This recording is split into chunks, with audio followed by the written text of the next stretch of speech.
welcome to another episode of the Kadisha Kadisha show. And today on my show, I'm very excited and overwhelmed because I have a talented artist on my show, a singer, a songwriter by the name of Teanna Bianca, queen of tropical R&B. How are you? Hey, I'm good, thank you. I'll be your island girl. I know you wanna touch it when you see it. Take it to the island boy.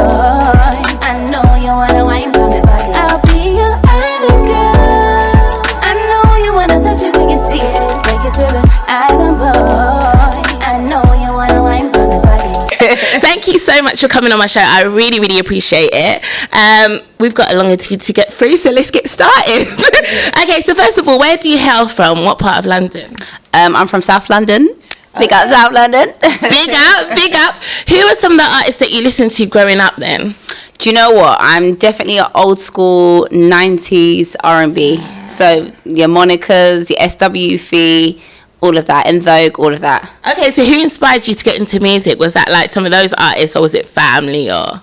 It was definitely family, because originally I wanted to be an athlete. Wow. Yeah. Okay. So did family hear you, or was it like a thing, have you got singers in the family, or is it? No, actually I don't.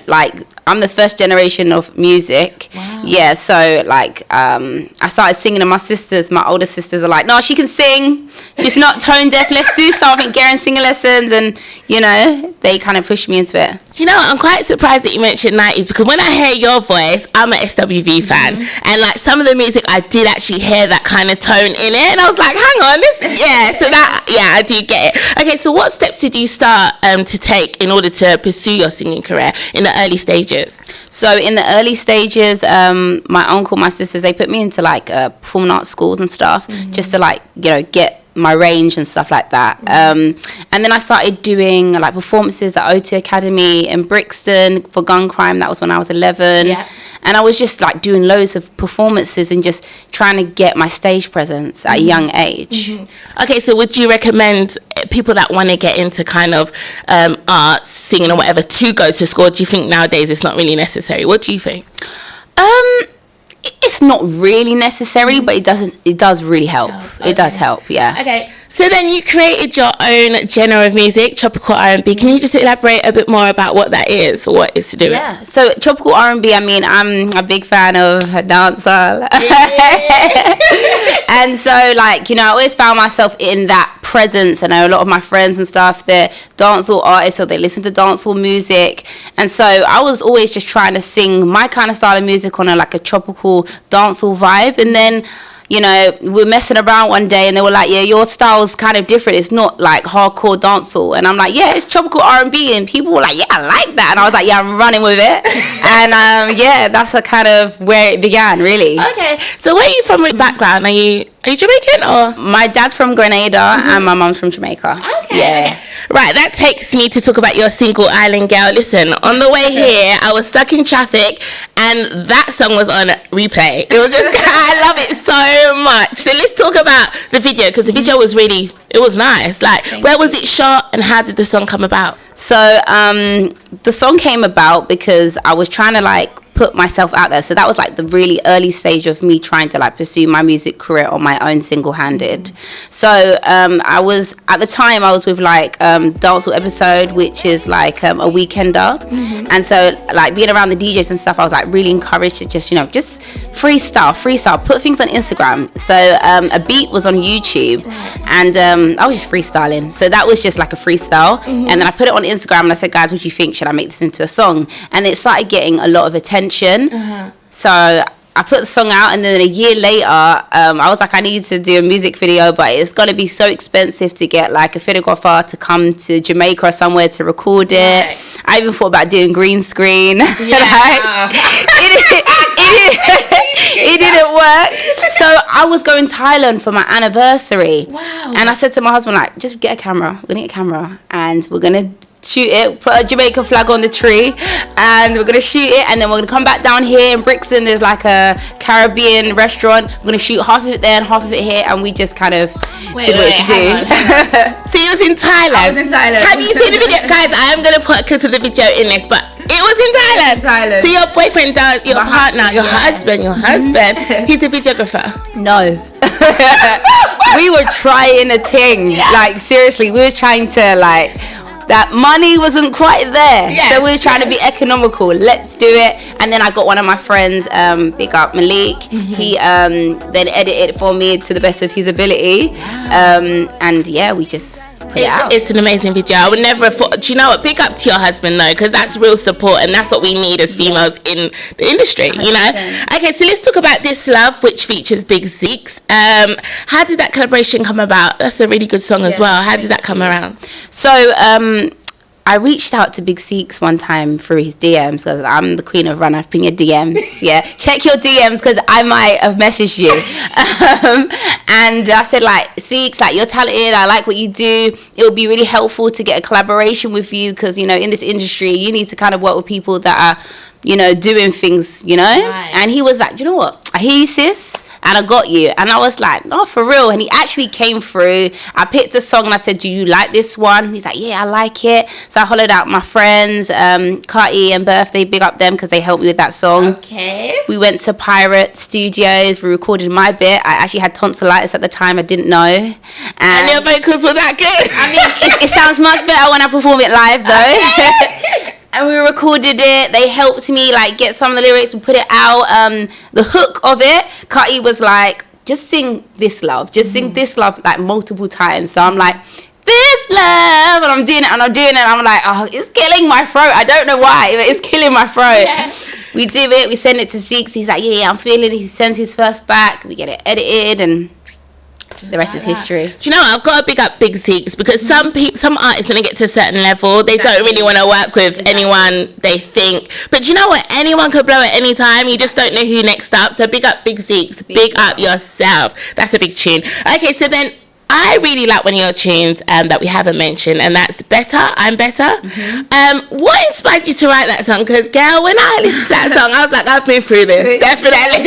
So, like, what inspired you? Is it just, you know, it's kind of like an empowering song as well for us women. Yeah, tell me a bit about it. So when I wrote Better, I actually wrote it like a few years ago, and then the guy that recorded the song kind of went to a different country, and I never heard from him, and I was like, I really like that song.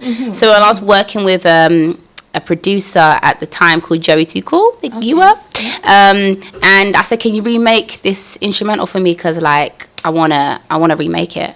So he literally got it so close to the original, but obviously for copyright reasons you don't want to get too similar.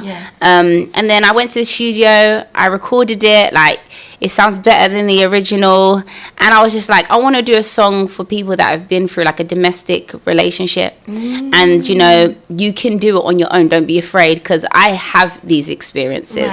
So I'm like, nah, we can do better. And yeah, I was like, I want to do it in a boxing ring, kind of like, have you seen that film with J-Lo, Enough? I've seen clips. I'm not seen yeah. So that's the vibe I was going for, where she, you know, gets trained up and she's like ready for her husband to do self-defense. And that's the kind of thing I was trying to go for. Yeah, I think there's a strong message in that song. So yeah, that's amazing. Really is. Okay, so you've opened up for the likes of Intense, Elephant Man. Those, like, I feel like that would be a tough crowd to really, like, crack. So, like, for you, actually, before I go there, I would like to kind of confirm something here. Would you say you're more of a, like, pop Englishy sort of artist, or are you in dancehall itself? Because it's not really clear for me. So I say, is it that you're wanting to be a dancehall kind of artist, or is it more English based pop sort of thing? What way? It kind of was going that way last year and the year before, and a lot of people ask me, are you a dancehall? And I'm like, I'm not dancehall, because dancehall DJs find it hard to fit my songs in, and it's getting me in a dilemma. So I am more like UK R&B pop based. Okay, so then that's going to get me to the next question then, when I asked about the tough crowd, because Intense and Elephant Man, their crowd is tough. No one's coming to see R&B. But I did see a performance there. I'm not sure if it was linked to that, but I've seen you perform, so I know you're good, girl. But how is the crowd with you when you perform? So that performance, being that I was the only female, and I was the only person that sings R&B, for that, like, 2 weeks straight leading up to the performance, I just rehearsed my ass off. I got my dancers, and I was like, you know what, if I'm gonna go on and this crowd's going to see me for the first time. They are not coming to see me. I'm just going to give them something to remember. Right. And I knew first and foremost, you can love dancehall, but you are going to love R&B. Yeah. So when I came on stage, I did an a cappella, just an ice break. And I sung, I think I sung Heard It All Before. Yeah. Sunshine Anderson. Right. So girl, you was looking hot as well. Yeah. I sang that. It got the crowd. So I was like, okay, they're with me. And then I did a call and response. Mm-hmm. And they were saying back my name. And I was like, okay, they're still with me. Yes. That performance there was like, that gave me all the confidence. Wow. That was just such a confidence booster. Like when I watched it back, I was so proud, and I said, you know what? Yeah. After that, now the rest of my performances doesn't matter. They don't even matter. What do you think of the industry at the moment, music itself in the UK? I think it's extremely hard for the UK. It's extremely hard. Even like watching artists like IQ, I just don't feel like there's enough support. Right. You know, you're going to get more support from Jamaica, America and Bahamas, all the other islands. But the UK, it's like you need recognition from other countries before UK say, yeah, but they should be like, you're one of us. We want to, you're basically, you know, rating us. You're coming out there showing people what UK has. But I feel like there's so much competition and people want to compare and say, I'm better than you. You should be like, no, he's from the UK. We've got this and so much more. Mm-hmm. It's hard. Being a female in the industry, the thing is, I see the industry like this at the moment. It's like talent is rarely recognised. I feel like it's more about looks and how extreme in clothing you can go. Yeah. Well, do you agree with me or do you not? No, I fully agree with you. Mm-hmm. It's like when I need some more guy followers on Instagram, I just put some bikini pictures out and I'm looking, I'm like, yeah, got a couple guys out, that's cool. It is. It's like, it's who you're connected with, who you're rolling. It's all about clout. It's not about talent anymore, really. Right. Yeah. You know. And in terms of like being a woman in the industry, do you find it tough because it is quite male dominated? So how do you move around in that sense? Well, because I actually manage myself and like I'm literally a one-man army. So sometimes I have to then put on like my boss boots and be like, I have to like really bad up a couple man. Like I'm sure you do. I do. And then when it comes to like the artist, Teanna Bianca, then you get the softer side. But I've had a lot of people just kind of like, yeah. And I'm like, no, I need my stuff. I need my material. It's hard. I just feel like people just kind of downplay you. Right. Okay. So who are you feeling then, female-wise? Do you look at other females? Do you compare yourself? Do you not watch anyone else? Like, where are you in terms of that? Because I get asked this question so many times, I'm starting to look at it more and say, like, do you know what, who could I actually compare myself to? And I would say, in terms of like vocal ability, I'd say Amaria BB. She's got that like soulful voice. I'd say but then she does more of the like patois twang, which I don't really do unless I'm messing around. I don't really do. My patois is not that good. But and then I would say Alakai Harley, because then she's also like dancehall, but then she's transitioning to more an R&B. But then I would actually more say that I'm more similar to the American artists like Summer Walker, Caesar. That's kind of Ellla Mai. She's UK, but yeah, I would say. So who would you like to collaborate with? One person you can collaborate with, who would it be? I'm going to say, because I was just listening to his music a moment ago, I'd say Blast. Okay, right. So female, you could choose? For a female, what does it have to be, UK or US? Female. Do you know what, I have to just say Ellla Mai, because she's UK and she's home girl. I'd say Ellla Mai. Okay, so what's been your proudest moment throughout your whole career at the moment? I would say the O2 performance. Honestly, it's like so current in my head, and I did what I needed to do to prove myself. So I say that was probably one of my proudest moments. Okay, a lot of artists that I speak to say to me, like one of the hardest things they get is DJs don't really play their songs, and I'm thinking people have been playing yours. So what's the challenge like to get played? Honestly, to get played, you have to just build a relationship. You have to, because they get so many emails and so many DMs saying, can you play my song? why would they? Yeah. And then if you want them to, you've got to then do dubs or jingles for them, because it works hand in hand, you know. They need the support too. So if you want, I say build a rapport, build a relationship. Actually go down to their sets, go check out their music, maybe repost some of their stuff. Teamwork. Okay, so what's more important to you, radio play or club play? Definitely club play. Okay. Yeah, because people listen to Spotify and stuff in their cars and all that. It's true. Yeah, you're right. Playlisting, club play, yeah. Okay. So you are on my show, and I have been listening to your song all day, Island Girl. So can I get a piece of that? Yeah. For the Kadisha Kadisha, that would be really great. Oh my God. Okay, take the mic, girl. Oh my gosh, I was about to say, how have I forgot my song? I'll be your island girl. I know you wanna touch it when you see it. Take it to the island boy. I know you wanna wine pa me body. Do you want the whole song? I can't. Listen, I can hear you sing over and over again. Alright, give me something else. The new song is coming out. It's out already, isn't it? It's out already. Yes, I've not asked you about it. Tell me a bit about You Can Say, please. Yes. It's out now. Where can people find it? How's it doing? Tell me about it. So You Can Say it's been out since the 22nd of July. And that's featuring Mimi Monroe, UK rapper, female rapper. Okay. And that's just kind of me saying, like, you know, yeah, I dibble and dabble with a little bit of dance and stuff, but R&B's my thing, and I'm trying to kind of make it more UK R&B, because I know I sound like more American R&B. So I'm trying to, so that was that song. Like, I'm putting it out, and that was just me kind of being sick and tired of people just like downplaying me, not taking me serious. So I'm saying, like, you know, I'm not bitter. I'm not bitter. You know, don't explain. What the hell? Give us piece of this song. You can say I'm bitter, I say better. I talk the talk, walk the walk, do what I gotta do. You can say I'm bitter, I say better.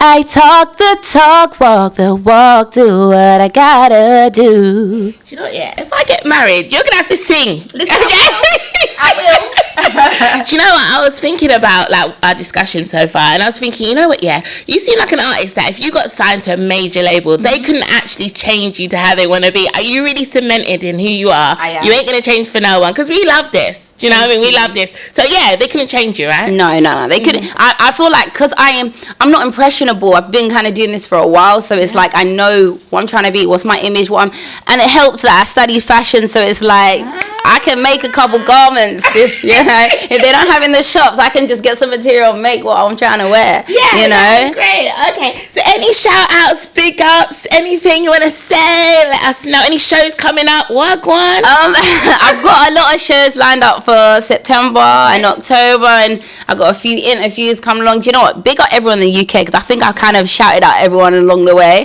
But big up everyone in the UK, like everyone that's kind of trying to hustle and pursue music. Keep doing what you're doing. Yeah. Consistency is key. Do not give up. And even if you don't have any material, fling up some covers. Yeah. You know, just don't stop, because when you stop, it's like you're starting all over again. Wow. Because, yeah, you've been going for a while, and I guess people get to a point where they're just, like, exhausted, tired, fed up of it. Like you said, no airplay sometimes, no one cares, and they give up. So to get that kind of advice is really, you know, amazing. Okay, so I want to thank you so much for coming on my show.